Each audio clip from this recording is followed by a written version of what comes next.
வந்திருக்கோம். இதுதான் அதோட சிம்பல். 3 hours வாங்க பார்க்கலாம். ரெடியூஸ்னா உங்களுக்கு என்னன்னு தெரியுமா? ரெடியூஸ்னா குறைத்தல். இந்த பிளாஸ்டிக் பேப்பரை யூஸ் பண்ணவே கூடாது. பிளாஸ்டிக் பேப்பர் யூஸ் பண்ணால் இந்த கெடுதல் தான் வரும். அதுக்கு பதிலாக இந்த துணி பையை யூஸ் பண்ணணும்.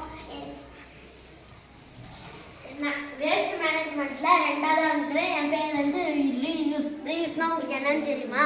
ஒரு பொருளை மீண்டும் பயன்படுத்தல். உதாரணத்துக்கு இந்த அட்டையில் திரும்பவும் ஒட்டிக்கலாம். நம்ம வெண்லேண்ட். வேஸ்ட் மேனேஜ்மெண்ட்டில் நான் 3வது பள்ளியில் இருக்கேன். என் பேர் தான் ரீசைக்கிள். எனக்கு வேண்டாத பள்ளியை இன்னொரு பொருள் தான் மாற்றுறது ரீசைக்கிள்.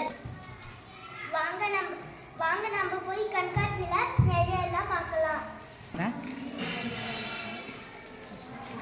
கொஞ்சம் நகருமா கையிடு.